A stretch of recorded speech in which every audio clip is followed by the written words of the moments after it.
Ku sadari kesalahan ini yang membuat segalanya gelap jadinya. Oh kasihku, ku harap kau mau memaafkan, menerima pengakuanku. Jangan kau diam lagi, ku tak sanggup menahan. Bicaralah kau sayang, jiwa ini tak tenang. Cinta jangan kau pergi, tinggalkan diriku sendiri. Cinta jangan kau. Ketua Yayasan YPPI, Bapak Edi Susanto, SEMM, selaku Sekretaris YPPI, Ibu Dr. Kusumaningtuti Sandri Harmini, selaku Ketua Indonesia Banking School, Bapak Dr. Sparta, SE AKMECA, Wakil Ketua 1 Bidang Akademik, Bapak Gatot sepertinya belum bergabung, Ibu Dr. Nuri Wulandari, SEMSC, Wakil Ketua 3 Bidang Kemahasiswaan dan Alumni, Bapak Dr. Insinyur Bambang Budijana, Kepala Program Studi Manajemen Keuangan Perbankan Syariah, Bapak Ibu Kepala dan Sekretaris Program Studi Akuntansi, Manajemen, serta Bapak Sekretaris Program Studi Magister Manajemen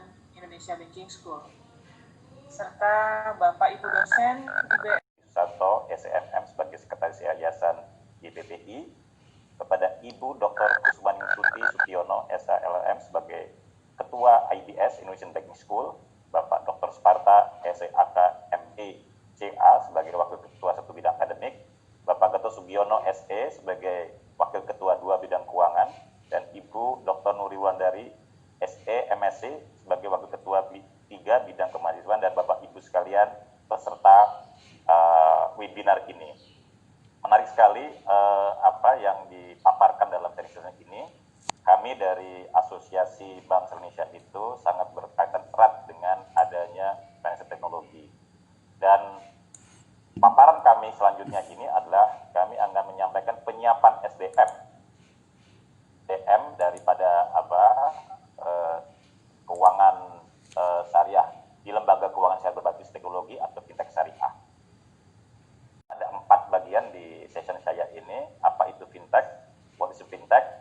Nomor 2, fintech lending Indonesia, kemudian fintech syariah lending Indonesia, dan yang terakhir yang paling ini akan menjadi diskusi yang hangat, human capital in syariah fintech syariah.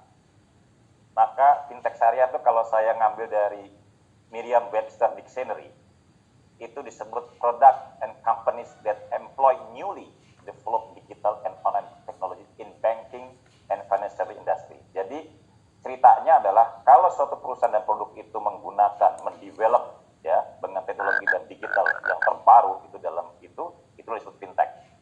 Fintech tidak kepada fintech yang sekarang, tapi bank juga ikut-ikutan dalam hal ini karena tidak ingin ditinggal daripada adalah berbagai macam cara fintech itu merambah di sektor industri finansial. Seperti yang kita saat ini ada jenisnya peer-to-peer lending. Seperti kita ketahui ini cuma urusan mempertemukan lenders dan borrowers match disampaikan uangnya, tapi si peer-to-peer lending ini tidak menanggung risiko.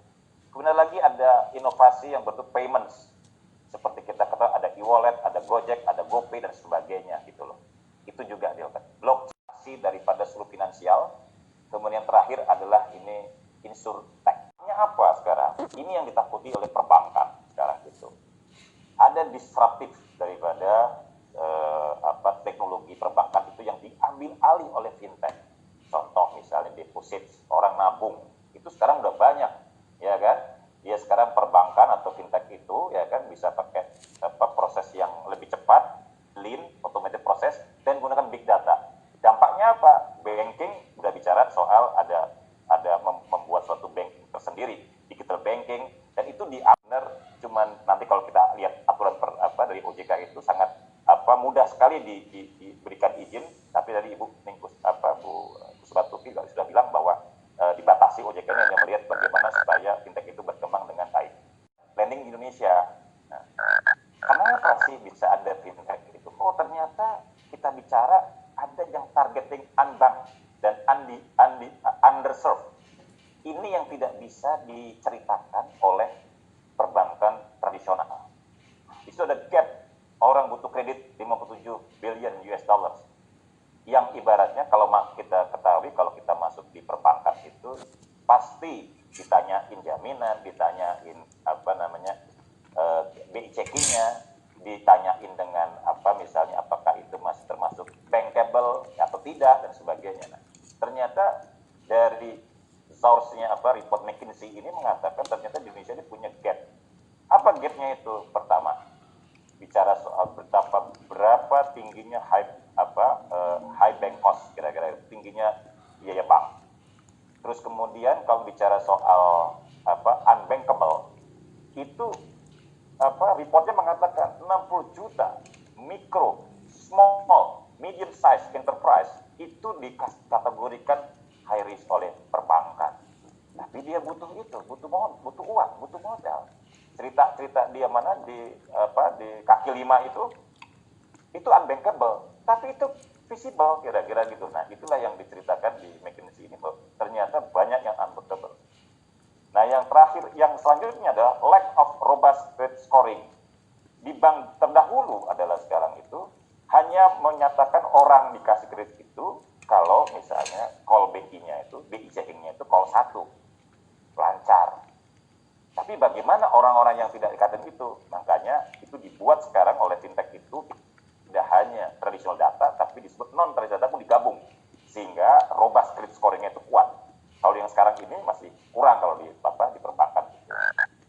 Financial knowledge, pengetahuan keuangannya. Masih banyak cerita di micro, small, medium size enterprise itu kekurangan pengetahuan tentang bank, tentang finansial keuangannya gitu, yang di set up atau dibutuhkan oleh requirement daripada bank konvensional atau bank syariah.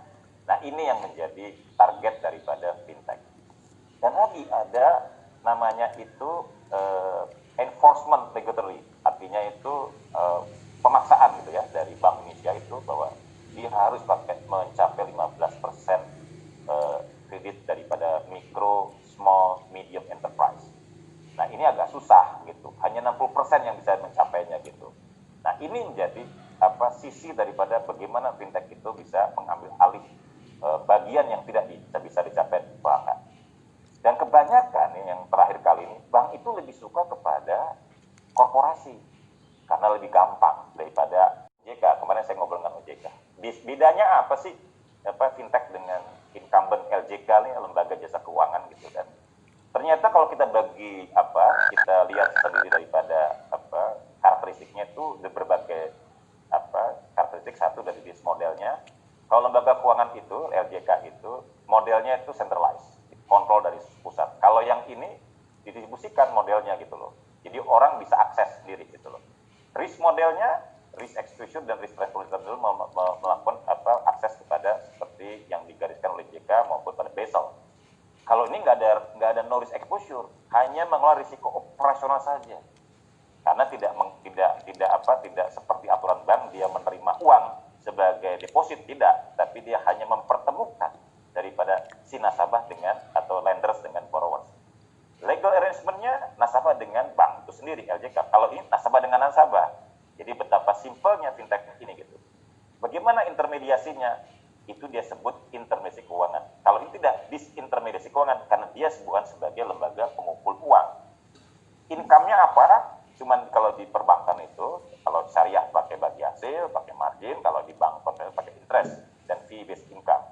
Kalau di fintech hanya fee based income saja. Gitu. Jadi inilah cerita kalau apa sih beda fintech dan LJK itu ini. Disclosure jelas, transparansi terbatas, kerahasiaan ada terjamin, ada undang-undangnya. Kalau ini berbasis transparan, semua orang tahu. Dan kemudian terakhir adalah supervisory approach, bagaimana pengawasannya. Prudent kalau di OJK, sebagaimana undang-undang di OJK mengawasi perbankan dengan prudent. Kalau ini market conduct, gitu loh. Karena tidak ada yang dirugikan gitu, karena dia tidak mengumpulkan uang, hanya mempertemukan saja. Aturan di OJK itu semua yang ada kaitannya ada dua yang mengatur, Bank Indonesia dengan OJK. Kalau Bank Indonesia ini hanya satu aturan, itu tentang sistem pembayaran, itu dari PBI nomor 19 tahun 2017. Sementara OJK mengatur tentang ada 4 bisnis fintech yang dikategorikan. Pertama, peer-to-peer lending, itu POJK 7 2016. Yang kedua, digital banking, itu POJK nomor 12 tahun 2018. Kemudian equity crowdfunding atau kurun dana ini POJK 37 2018, dan IKD, inovasi keuangan digital yang diatur oleh OJK melalui peraturannya POJK nomor 13 2018. Jadi inilah peta peraturan fintech itu yang ada di Indonesia. Jadi kita sebagai akademisi mesti mengerti dulu fintech itu diatur bagaimana aturannya, seperti inilah aturan dari OJK. Di inovasi keuangan digital, ini POJK nomor 13 2018, skupnya di inovasi keuangan digital, badan usaha bisa PT atau korporasi, permodalnya malah tidak ada gitu. Perizinan hanya cukup catat, daftarkan. Kalau customer protect, ya itu harus. Dan prosesnya masih dalam bentuk regulatory sandbox, jadi masih campur-campur gitu. Pengawasannya masih market conduct. Kalau POJK 7 tahun 2016 tentang peer-to-peer lending, itu badan usaha PT atau koperasi, permodalannya itu disebutin oleh OJK 1 miliar atau dan 2,5 miliar. Harus daftar dan ada kasih izin. Jadi kalau peer-to-peer daftar dulu, nanti di evaluasi sama OJK berapa waktu lama baru kasih izin kalau dia sudah proven. Nah, prosesnya itu dikatakan penelitian dan analisis oleh OJK. Pengawasannya prudensial. Kemudian POJK 307 tentang kurun dana equity crowdfunding 2018 ini, PT atau koperasi permodalnya hanya dengan 2,5 sudah bisa, 2,5 M bisa mendirikan equity crowdfunding. Dan ini harus izin oleh OJK. Dan itu sama dengan peer-to-peer lending, prosesnya melakukan penelitian oleh OJK dan analisis, dan pengawasannya prudensial. Hati-hati di sini. Terakhir ada digital banking. Nah, ini khusus untuk perbankan, ini tidak ada dimiliki yang lain, jadi hanya khusus diberikan untuk meminta izin digital banking hanya cukup memakai dengan antara kreditur dengan debitur berbasis teknologi informasi. Jadi ini hanya mempertemukan antara penerima pinjaman dan pemberi pinjaman. Kemudian dia cocok, kemudian tinggal membayar platform fee. Ini yang dikatakan, jadi kita samakan dengan tentang definisi daripada peer-to-peer yang sesuai dengan aturan di OJK. Bagaimana dengan layanan digital banking, ya kan? Itu layanan perbankan itu yang dikembangkan untuk menjual saham secara langsung kepada pemodal melalui jaringan sistem elektronik yang bersifat terbuka. Jadi sekarang ini kalau orang ingin mendirikan suatu usaha, cukup dengan melalui ngikutin hubungan urun dana ini dapat uang itu. Tapi ceritanya ini tidak mengikuti undang-undang pasar modal, ya kan? Bukan merupakan penawaran umum, ya kan? Penawaran ini hanya di digital. Aturan OJK mengatakan aktivitas pembaharuan model bisnis dan instrumen keuangan yang memberikan nilai tambah baru di sektor jasa keuangan dengan melibatkan ekosistem digital. Contoh yang paling lebih sekarang ini yang lebih berkembang itu bagi perbankan itu credit scoring. Itu dibutuhkan credit scoring itu. Karena sekarang kalau memakai yang manual lama gitu loh. Credit scoring itu diotomatisasikan, ya kan? Itu menjadi nilai tambah perbankan cepat. Jadi kalau ada orang kartu kredit gitu atau misalnya kredit tanpa agunan gitu, itu udah credit scoringnya udah memakai inovasi keuangan digital. Jadi langsung dimasukkan data, langsung bisa diputuskan yes or no-nya itu. Itulah cerita inovasi keuangan digital.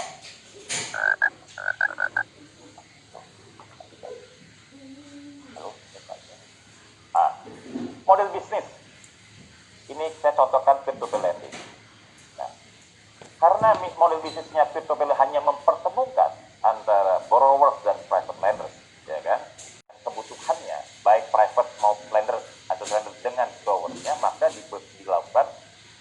diligence using robust risk analysis. Nah, ini yang mahalnya di sini. Peer-to-peer lending memakai ini.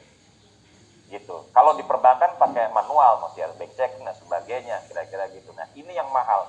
Peer-to-peer lending yang membawa nama, value yang besar sekali atau yang bertambah nilainya, maka yang dilihat adalah bagaimana robust risk analysis itu orang yang menjadi ingin membeli sahamnya, ya kan, melalui private investment gitu kan, agar itulah menjadi price book value-nya akan bertambah terus. Kalau NPF-nya bertambah tinggi, jadi buruk, maka nggak ada orang yang mau naruh di situ. Karena berdampak bahwa dia NPF-nya kosong, zero. Kalau kosong, maka banyak orang akan menempatkan dananya, private lender itu, mendapat dana taruh di situ, kemudian dilemparkan kepada si borrower. Nah, ketemunya lah nanti di situ ada invoice financing rate. Ini yang kalau kaitannya B2B, dibikin grading. Oh, kalau gradingnya A+, maka dia ketemu rate-nya itu 12%.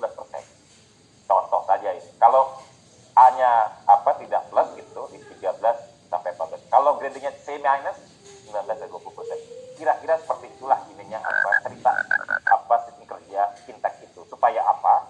Supaya kita tahu bahwa inilah yang menjadi kebutuhan SDM yang memasok kepada SDM-nya, pada fintech itu. Inilah nanti yang kita maukan simplifikasi apa saja SDM yang dibutuhkan di fintech itu. Dari kepercayaan OJK ini saya datanya agak lama, jadi 2019 gitu kan. Jadi ini ada 127 peer-to-peer lending ini tahun dulu. Tadi kalau Bu Kusuma Suti mengatakan 161 ya kan terregister ya kan di OJK.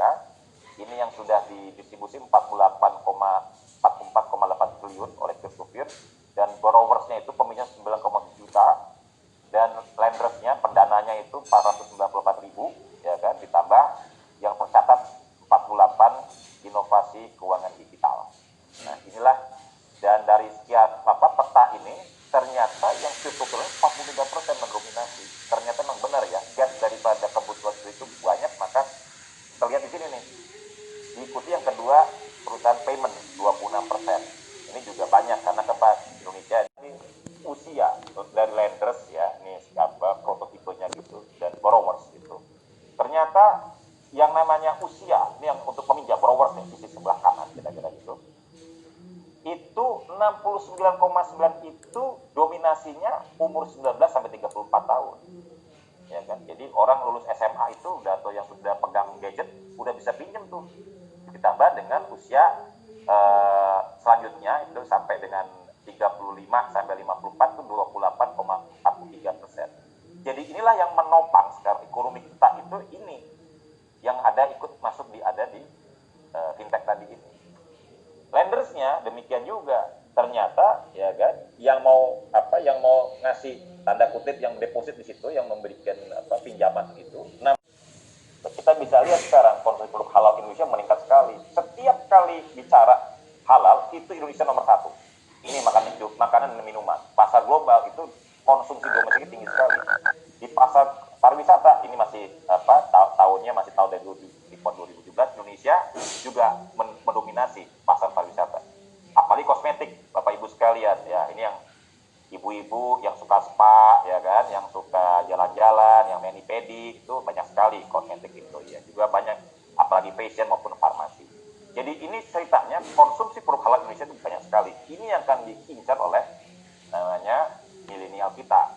Bayangkan Bapak Ibu sekalian tentang milenial itu berkait hal dengan media sosial, contoh Facebook kira-kira itu tertinggi di Indonesia ya kan, cerita tentang ekonomi Islam yang ada di Facebook ini ya, teman-teman kita milenial ini yang berngomong lah ceritanya tentang Islamic finance, modest fashion, recreation dan sebagainya gitu loh. Dan cerita ini menjadi bagian daripada interaksi milenial itu terkait dengan halal travel. Jadi masih belum bisa mencerminkan, menggrab ini pasar bank perbankan syariah hanya 6% gitu loh ya kan. Nah, ini yang pasar 6% ini itu digrab oleh 3 fintech. Makanya kenapa bank syariah itu ya kan melebarkan sayap bisnisnya melalui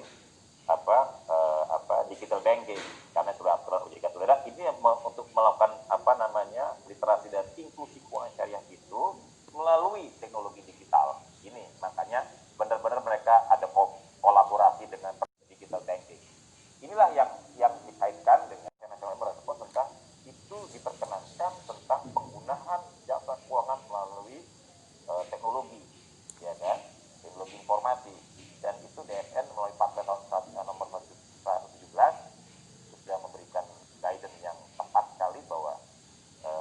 syariah dengan syariah finance ya kan, itu harus team up, hand to hand, hand in hand ya kan, untuk merambah ya kan literasi dan inklusi keuangan syariah itu bisa lebih cepat. Karena dengan teknologi ini akan membuat dampak daripada peningkatan ya kan tentang human capitalnya ini kitanya ya kan. Ini banyak di dunia, di suara perusahaan fintech tentang SDM ya kan. Perusahaan fintech nih yang Indozone ini yang di yang mengatakan perusahaan fintech alat kekurangan SDM sengit ya. Sekali yang terkendala adalah SDM. Karena itu ini ada nih bagian storytelling, engagement, objective, usability. Jadi ceritanya apa? Bisa merasakan pengguna daripada si gadget ini nih bisa merasakan, oh kalau saya masuk fintech itu oh mudah, gampang ya, kira-kira begitu. Kalau user interface, si orang ini penggunanya, bagaimana layoutnya, bagaimana visual design, branding, interaction design dan sebagainya. Nah ini yang kita perlu masukin ke dalam kurikulum yang ya 61,1% ya itu orang menguasai data analis, selebihnya nggak menguasai. Kemudian 54,2% ya di fintech itu dia menguasai financial management, yang lainnya tidak. Terus 45,8% dia menguasai risk management, yang lainnya belum.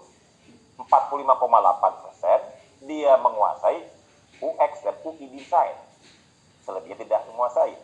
Yang terakhir adalah back-end programming language, itu hanya dikuasai 47,2%. Jadi sisanya ini masih banyak yang belum dikuasai. Ini yang melakukan survei data daripada Asosiasi Fintech Indonesia tahun 2017. Dikatakan ini dan ini sampai terasa sampai sekarang. Dan ceritanya bagaimana suara industri fintech ke regulator? Ada 5 itu dalam fintech yang jadi regulasi. Pertama, KYC, Know Your Customer, ya kan? Itu baru dikuasai cuma 62,3%, ya kan? Tanda tangan elektronik 56,5%, ya kan? 49,3% API, application, ya kan? Programming, ininya intelligence, ya kan? Banking. Bagaimana bisa dibuka nggak itu tuh perbankan itu bisa bergabung dengan di fintech ini. Ada lagi bicara 46,4% itu surveinya mengatakan butuhkan payment gateway diatur.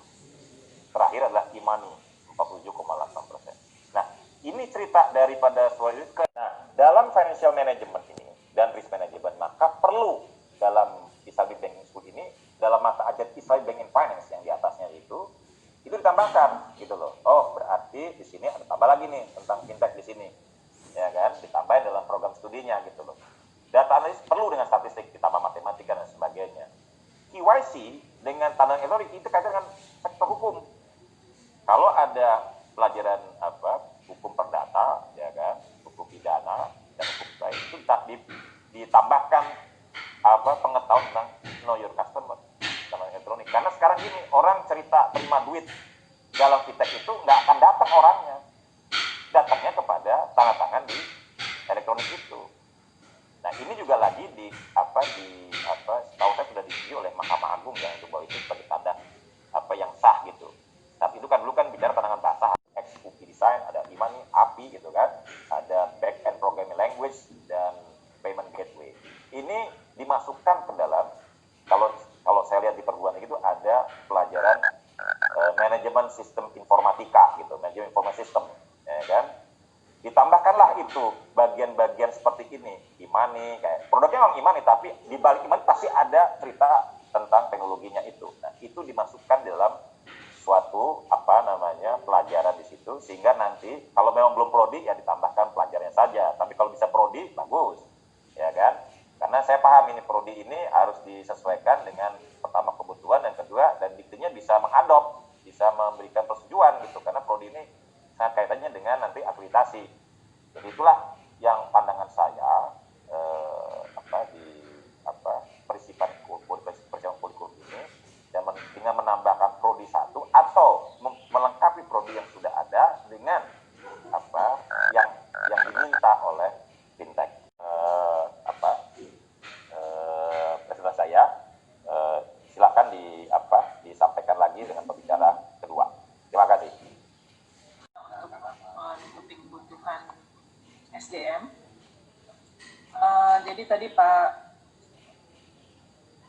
Tomo sampaikan, kurang lebih saya sarikan bahwa fintech memang sudah menjadi bagian dari kehidupan kita saat ini. Merubah mindset masyarakat untuk bisa menjadi lebih cepat, efisien. Kemudian jasa fintech sendiri juga terdiri dari P2P lending, kemudian ada jasa payment, blockchain, kemudian robo advisor, dan insurance teknologi. Kemudian kebutuhan SDM yang saat ini harus dipenuhi oleh perguruan tinggi, terutama dalam hal ilmu data science, untuk mengetahui perilaku kebutuhan konsumen, kemudian user interface, user experience, dan risk management. Baik, terima kasih Bapak Tomo paparannya. Kemudian kita lanjutkan. Bagaimana kita ketahui bersama bahwa era digital telah menggiring masyarakat kepada berbagai hal yang praktis dan tanpa batas, seperti sebagaimana tadi sudah disampaikan. Terima kasih semuanya. Assalamualaikum warahmatullahi wabarakatuh.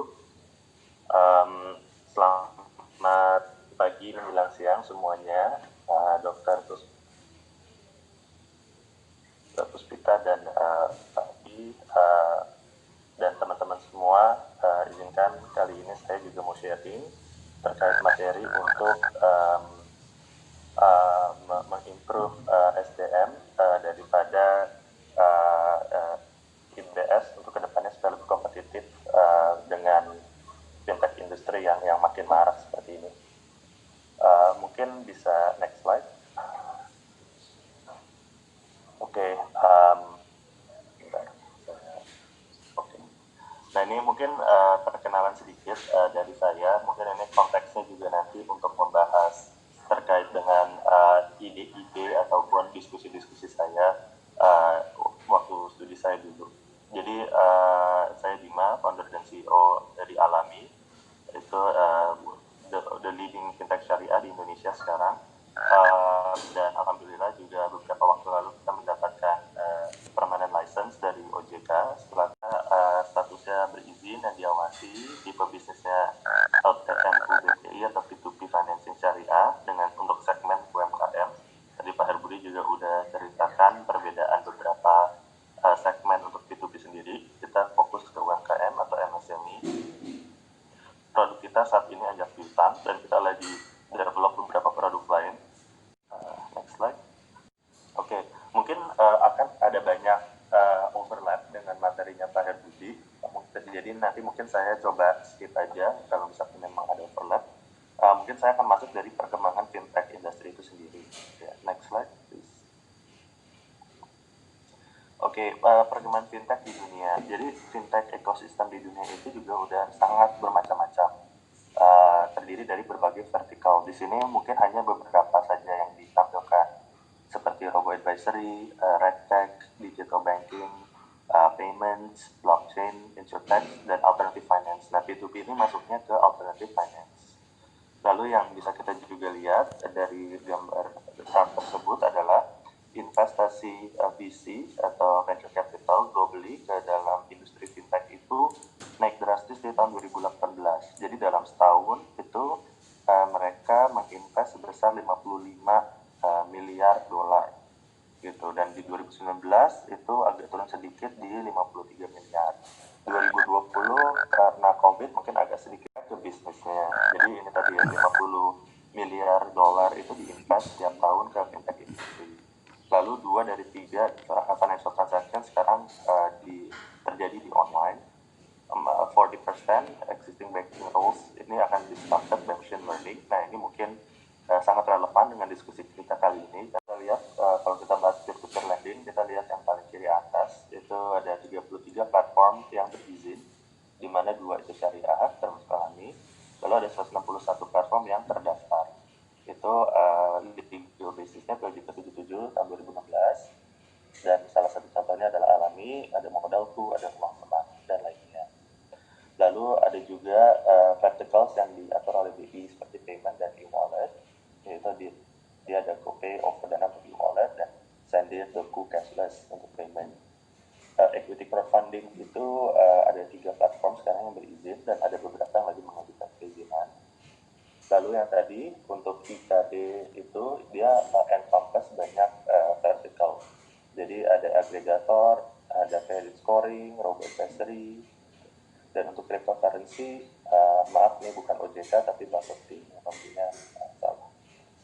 Oke, next slide. Nah ini mungkin data terkini di Indonesia.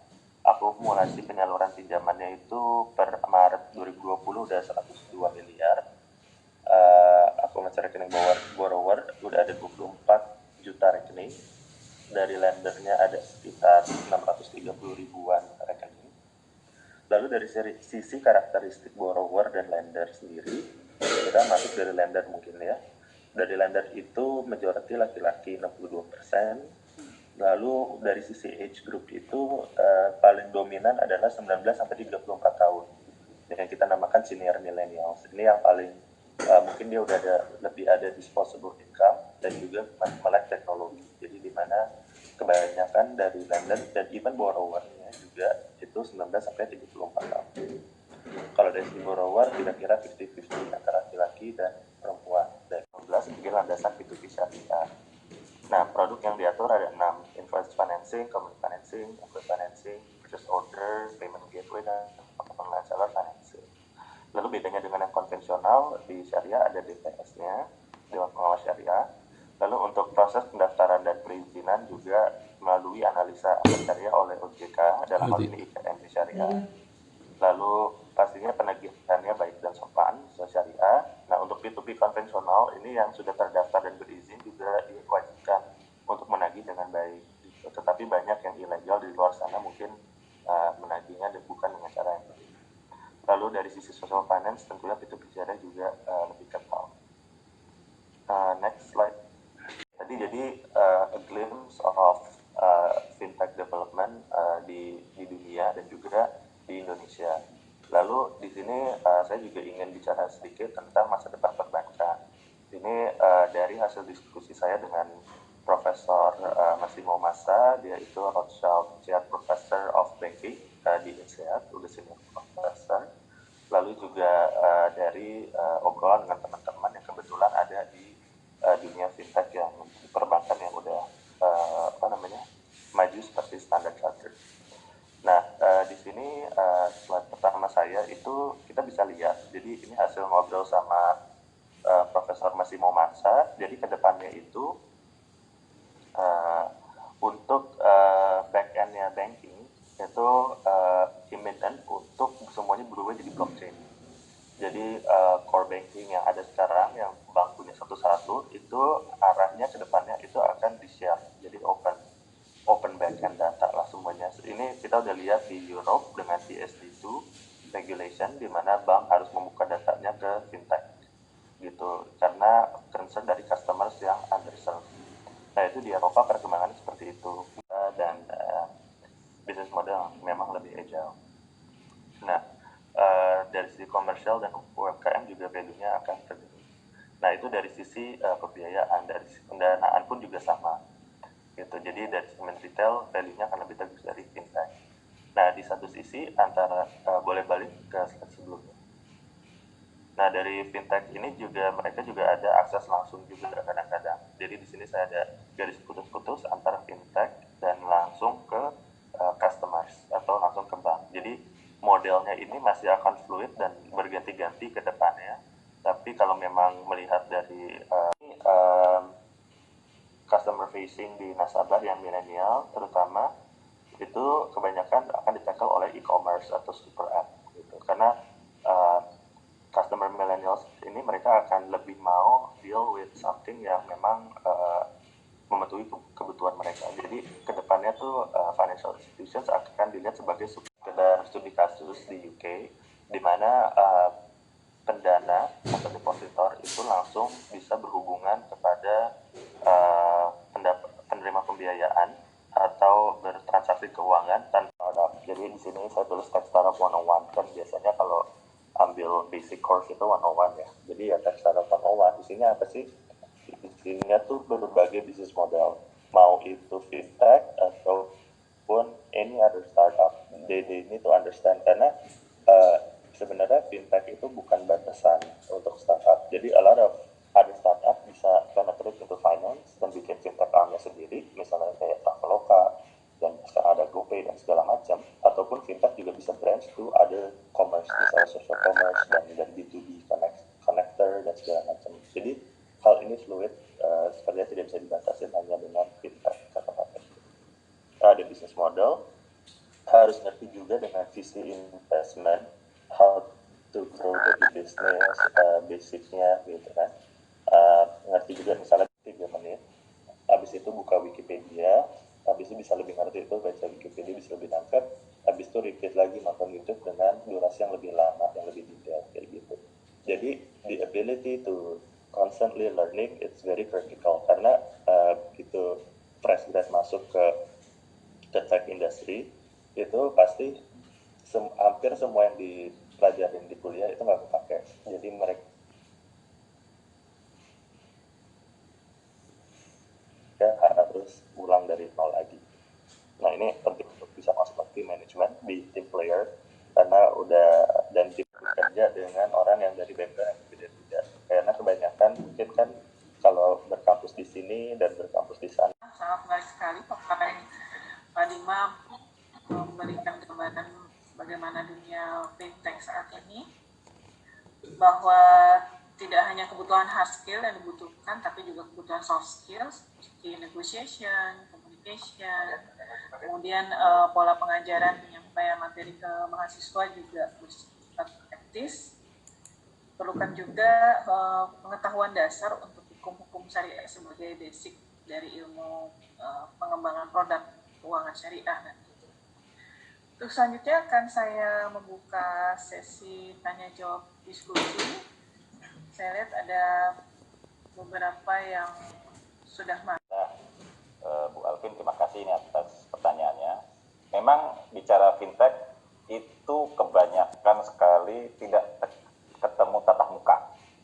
Hampir 90% kira-kira begitu. Karena yang dilihat itu adalah dia cuma cukup melihat penawaran daripada peer-to-peer. Ya kan? Tadi Mas Bima, saya melihat presentasi Mas Bima membayangkan Mas Bima sebagai bankers karena dia pernah di Citibank dan di Societe Generale gitu kan. Jadi dia menerjemahkan kepada fintech itu clear sekali kira-kira begitu. Nah, sekarang kalau bicara fintech, ceritanya itu sudah sekarang bicara soal nggak akan ketemu. Contoh misalnya, kita mau beli ke pasar Bukalapak atau Tokopedia, nggak ketemu orangnya, nggak ketemu ada penjual, nggak ketemu. Cuman dikasih gambar, oke, setuju dengan guaranteed. Kalau nggak sesuai, balik. Money guaranteed, kira-kira seperti itulah gitu. Sama dengan fintech, kira-kira tidak akan ketemu. Itu apa sisi humanisnya yang dari fintech itu? Agak susah ya, karena kita bicara kepada society yang disebut tidak akan ketemu gitu loh, ya kan? Less society kira-kira begitu. Ini yang tanda kutip kalau bahasa saya itu tanda-tanda akhir zaman ini ya, menjelang hari kiamat itu adalah kita lebih suka kepada individualistis. Itu sangat dirasakan sekali gitu loh. Ya kan? Betul ada fintech syariah. Tadi dikatakan di situ nagihnya harus sopan. Ya, itu benar. Itu sisi humanis. Dari mana sisi humanisnya? Dia pakai telepon. Dia pakai ini yang kekurangan fintech satu nih. Sisi humanis sangat rendah sekali pada waktu dia ini fintech konven ya ngomong ya. Saya nggak tahu fintech syariah, belum pernah ngerasain. Yang udah ngerasain saya tuh fintech konven. Jadi ada teman saya gitu kan, teman saya itu pinjam di fintech konven. Pada waktu dia membayarnya tidak tepat waktu, itu yang ketemunya itu semua share kontaknya itu ditagihkan kepada masing-masing orang yang tidak tahu apa-apa. Bapak X ya, kebetulan itu teman saya di media sosial, ini nggak bayar, itu kan membuka aib kira-kira begitulah. Nah itu yang tidak humanis dibandingkan dengan kalau bank konvensional yang tradisional yang cara ngomongnya itu ketemu gitu. Makanya dia bilang skill apa yang diperlukan yang sebagai sisi humanis.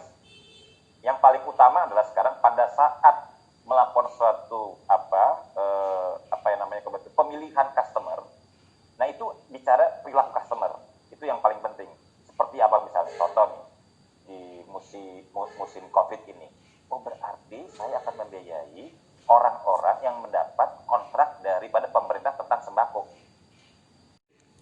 mungkin dari sisi yang value add. Jadi nanti ke depannya mungkin teman-teman mahasiswa begitu masuk ke dunia kerja di fintech atau tech company itu bisa fokus ke hal-hal yang sifatnya value add, misalnya business development, produk-produk apa yang baru, terus kayak review. Jadi otomatisasi ini sebenarnya bukan menggantikan tapi sebenarnya mensupport bisnis dalam supaya lebih cepat dalam decision making dan juga mengembangkan suatu fitur. Kira-kira seperti itu. Dan yang satu lagi adalah yang penting dari sisi humanis dari teamworknya itu sendiri. Jadi tech company yang bagus atau fintech yang bagus itu juga adalah salah satu fintech yang culture di dalamnya juga bagus. Jadi itu turnover kan kalau dilihat sekarang tadi kata Pak Budi kan kayak di bank juga banyak bajak membajak dan di fintech pun juga sekarang banyak bajak membajak. Nah itu bagaimana challenge-nya untuk bikin suasana tim tuh seenak mungkin, seerat mungkin dengan kompensasi yang juga kompetitif sehingga akan lebih susah untuk dibajak fintech sebelah. Kira-kira seperti itu sih.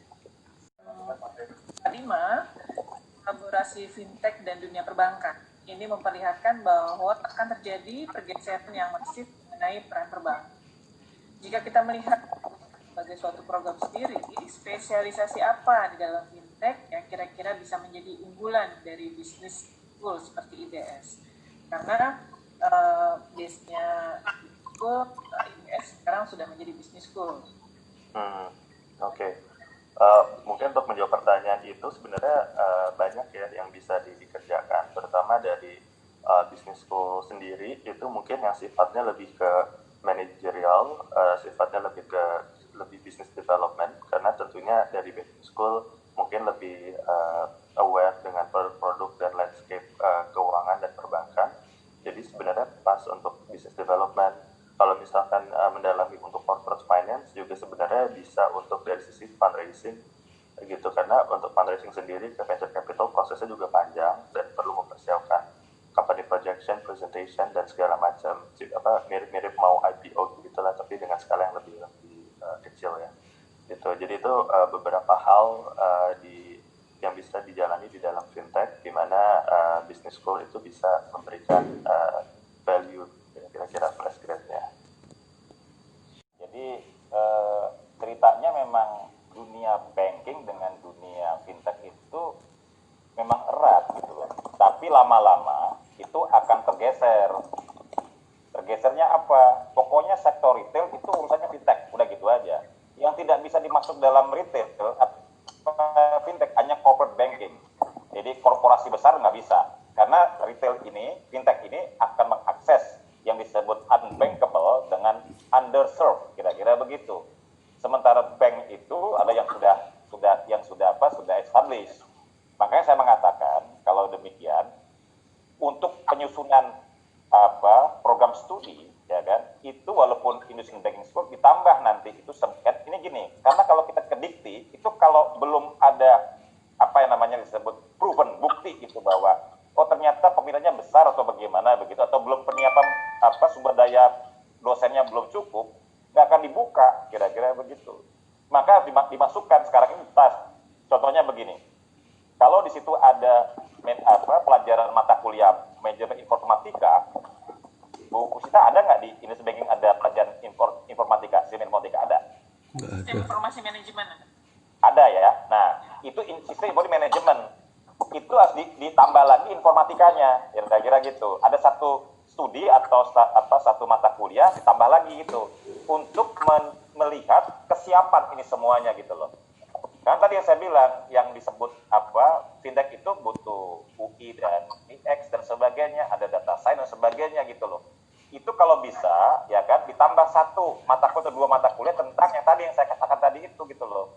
Nanti setelah itu sudah ada, makanya pakai transisi Bu, nggak bisa langsung itu ngambil, nggak bisa. Karena Indonesian Banking akan mengatakan kepada dikti, properties ya nih kalau nggak salah ya gitu ya, untuk menambahkan program studi itu gitu loh. Karena kan semua di-approve dulu, nanti ketemunya akreditasi. Kalau bicara akreditasi itu bicara soal hard skill dan soft skillnya kira-kira gitu.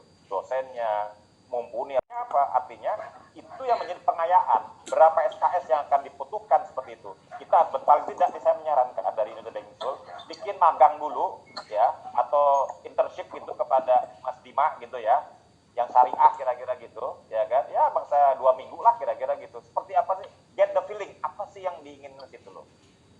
Kalau belum magang, nggak tahu ceritanya itu apa sih.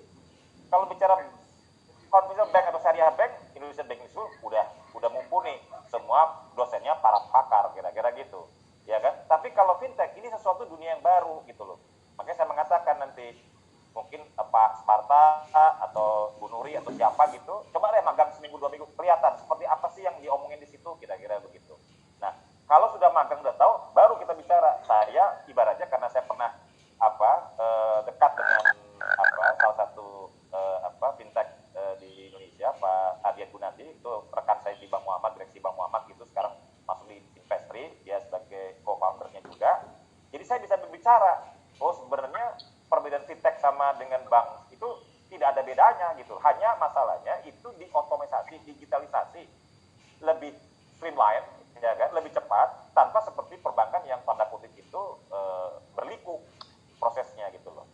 Jadi karena ini orang banker masuk kembali kepada fintech, jadi sudah tahu frameworknya kira-kira gitu loh. Hanya bedanya tadi kalau di fintech itu perlu tadi, saya juga mendengar dari Mas Dima, ada yang disebut tadi itu bicara soal engineering daripada finansial, kemudian ada IT-nya, ada misalnya tadi cerita masalah soal itu perilaku dan sebagainya gitu loh. Nah ini yang tidak ada di perbankan gitu, itu yang diisi oleh fintech gitu loh. Nah coba itu nanti pertama kali kita ketemu 1-2 minggu magang di situ, ngelihat sudah, setelah itu beres, baru diterjemahkan dalam kurikulum. Nah kurikulum itu tadi yang saya katakan di slide saya gitu loh. Oh kalau dia dibutuhkan contoh yang simpel nih, misalnya UI UI dan IX yang kemudian ditambah dengan apalagi tanda tangan digital atau misalnya dengan data science dan sebagainya, itu ditambahkan saja dulu.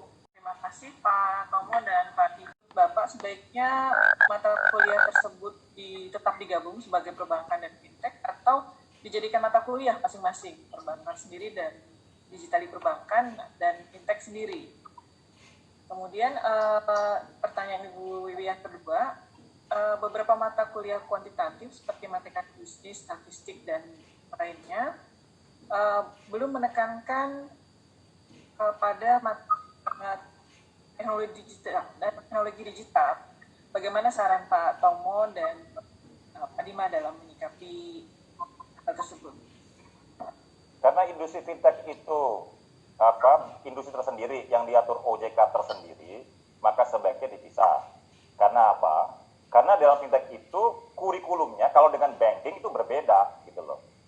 Ya kan, berbeda. Berbedanya kenapa? Berbedanya adalah dia sudah tidak ada, kalau di banking itu kan yang paling utama kredit, ilmu kredit kira-kira gitu kan. Kemudian ada ilmu funding yang dia harus kelola sendiri gitu kan, IT dan sebagainya. Nah, kalau di fintech ya kan, ini kalau ada dua, transisi dengan langsung dipisah, tergantung IBS mau memandang seperti apa gitu. Kalau cukup berani mengambil kurikulumnya dipisah boleh, tinggal kita minta approval dari Badan Kopertis, ya kan. Nah kalau dipisah tentu kita harus ngomong dulu nih, kita FGD lagi nih kepada teman-teman fintech, dipanggil FGD 1 hari daripada kurikulum itu. Contohnya gimana sekarang? Kita mengatakan tadi yang saya sampaikan dalam presentasi saya, itu dari nasabah, ya kan, nasabah masuk ke dalam engine-nya si risk scoring itu. Tadi ada juga pertanyaan kenapa hanya memakai Pepindo? Enggak, fintech itu seleksi nasabahnya tidak hanya dari Pepindo, dia gabung yang alat itu mungkin bisa dibikin semacam case study juga sih Mbak Puspita di akhir mata kuliahnya mungkin itu. Jadi mungkin tesnya bukan sekedar ngerti atau enggak data science-nya, tapi dibikin seolah-olah dia adalah misalnya dibikin grup, dan si grup-grupnya itu seolah-olah manajemen dari suatu fintech yang ada kasus seperti ini dan dia membutuhkan data science untuk memecahkan masalah dan bagaimana caranya dia bisa defend itu, kayak gitu sih. Jadi lebih ada critical thinking komponennya juga di situ. Itu sih yang sangat diperlukan bagi fintech. Jadi tadi menjadi Mas Dima, bisa jadi si customer si mahasiswa banking itu, jurusan fintech itu, dia harus punya magang nih di semester akhir itu di tempatnya Mas Dima atau di tempat lain, kira-kira begitu loh. Jadi yang ternyata jadi ODP-nya ini bagi si fintech ini akan ada punya suatu talent. Talentnya apa? Kalau di perbankan ada ODP, MDP, manajemen development program. Ini juga itu. MDP-nya itu dari saya paham budget daripada untuk MDP ini untuk saat ini ibaratnya agak kecil. Kenapa kecil? Karena fintech ini lagi tumbuh, dia lagi butuh expanding kira-kira begitu kan. Nah untuk pengembangan dia cari bajak membajak itu lebih cepat dia bilang itu ibaratnya beli martabak yang jadi aja deh daripada saya jadi tukang martabak sedikit itu capek kira-kira begitu kan. Nah makanya lebih bagus kolaborasi antara digital banking dengan Mitra Alami. Bikin program MDP dalam arti kata bukan MDP yang untuk kerja, tapi magangnya itu di situ. Nanti kalau ini siapa yang bagus, ininya pemahamannya bisa jadi dia kerja di situ. Jadi itu saja tambahan saya. Terima kasih Bu Fitra.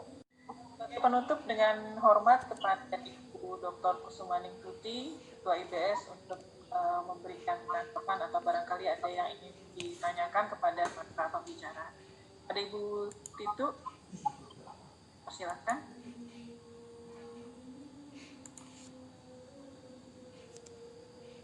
Ya, terima kasih sekali. Saya ingin menyampaikan apresiasi kepada Pak Tomo dan kepada Mas Dima.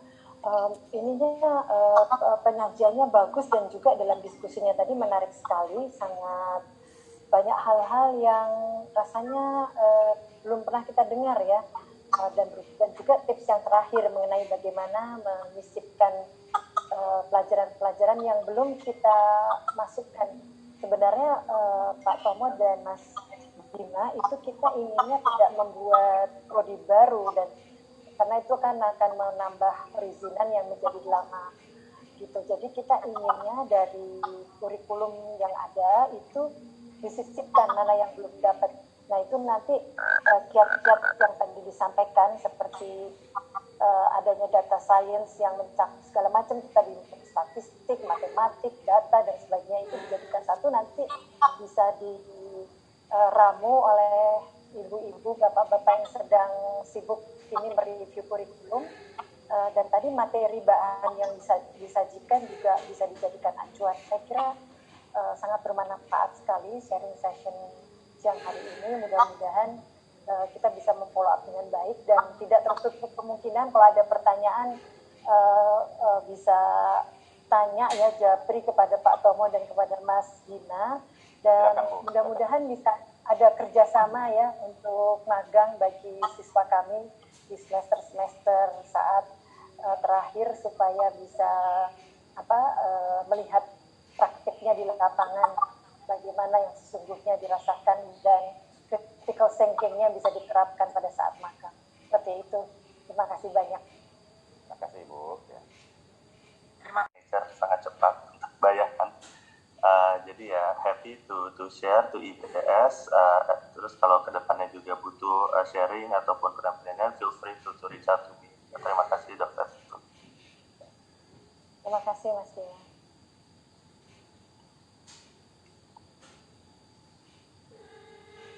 Ya, ini untuk moderator kita, Ibu Puspita SEMSI. Terima kasih Bu Titu. Terima kasih Bu Puspita. Baik, dengan demikian selesai sudah acara sharing session hari ini. Semoga materi yang disampaikan dapat menjadi bekal untuk pengembangan kurikulum Indonesia Banking School menjadi lebih baik. Kami ucapkan terima kasih kepada Bapak Dr. Herbudi Estomo dan Bapak Dimajani MBA sebagai narasumber, Ibu Puspita STMSI sebagai moderator, dan semua partisipan yang telah hadir pada hari ini. Tetap sehat, tetap memperhatikan protokol kesehatan. Semoga Allah Subhanahu wa Ta'ala selalu menjaga kita semua. Akhir kata, saya Rania Syariah 2018 mohon undur diri. Sampai bertemu di acara sharing session berikutnya. Wassalamualaikum warahmatullahi wabarakatuh. Waalaikumsalam warahmatullahi wabarakatuh. Terima kasih Pak Dima. Pak Tomo, Mas Dima, Bu Ya, Titu. sampai ketemu. Sampai ketemu ya Bu. Ya, terima kasih Pak Dima, Pak Tomo. Terima kasih banyak Pak Sparta. Ya, sama-sama. Bapak Sama Pak Tomo, Idi. ya, Ya, semua makasih Pak Edi. pembicara, terima Terima kasih kasih banyak. Pak Edi. Terima kasih Pak Edi. Salam buat Pak Rizal, Pak Haris. Baik, Pak, lebih lagi ke poliklinik Pak Rizal sama istrinya. Oh, Baik, saya iya, sampaikan iya. Pak Rizal. Makasih Ya, Bu Tito terima kasih atas Pak Edi. Terima kasih Pak Edi. Terima kasih Pak Assalamualaikum. Edi, Ya sama-sama Bu. Ya, sama-sama. Bu Wiwi, Pak Erik, Bambang. Terima kasih Pak Tomo, Pak makasih, Dimas. Pak Ya, Sparta sama-sama. ya. Nanti Pak Tomo nanti akan menghubungi Bapak ya.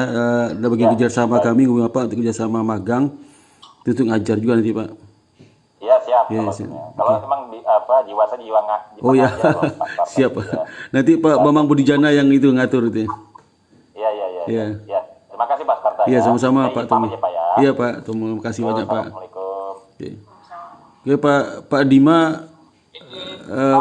Pak Dima nanti kita butuh pengajar fintech juga Pak Dima. Jadi kalau ada dari Bapak yang berminat mengajar boleh ya. Kalau Pak Insya Allah Dima. berminat Pak Sparta, nanti Oke. kita kabaran aja apa yang dibutuhkan Iya oke. dan bagaimana. Sama ini juga Pak magang Pak ya. Ya, Iya. insya Oke Allah. siap. Terima kasih Pak Dima. Kita ada alumni, co-founder saya juga Iya. alumni IBS. Si Bimbi ya.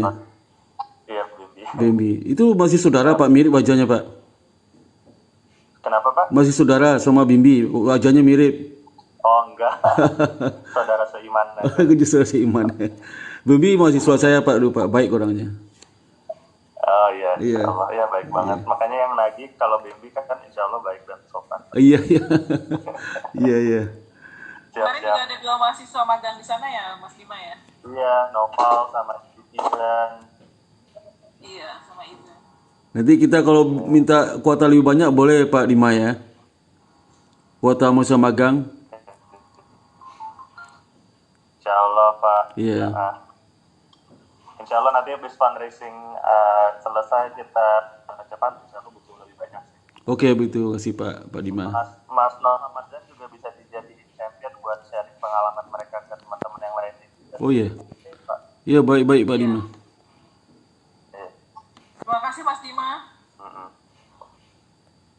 Iya, sama-sama. Assalamualaikum. Waalaikumsalam warahmatullahi wabarakatuh. Terima kasih Prof. Edi.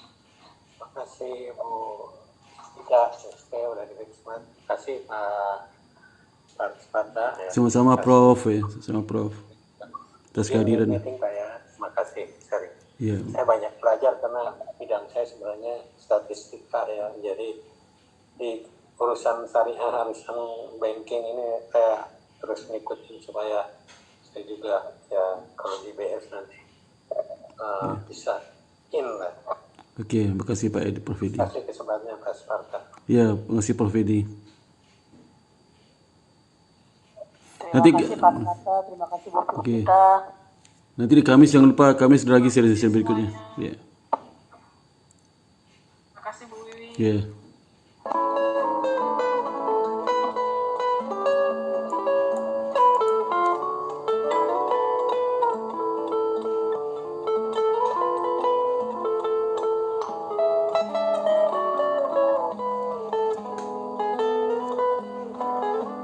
Mbak Puspita, terima kasih ya. Mbak Rania, Pak Bambang, Mbak Pur sempat bikin sertifikat ya.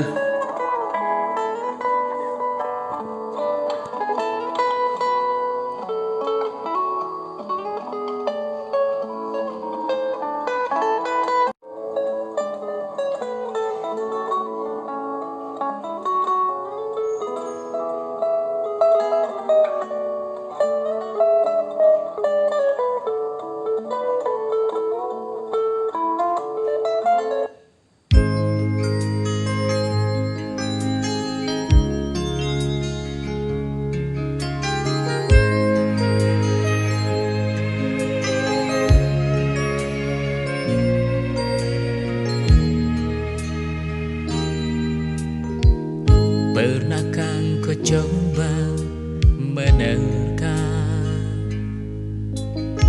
apa yang tersembunyi di sudut hati? Derita di mata, derita dalam jiwa. Kenapa tak engkau pedulikan? Sepasang kepodang terbang melambung Cekik bawa seberkas pelangi, gelora cinta, gelora dalam dada. Kenapa tak pernah engkau hilang?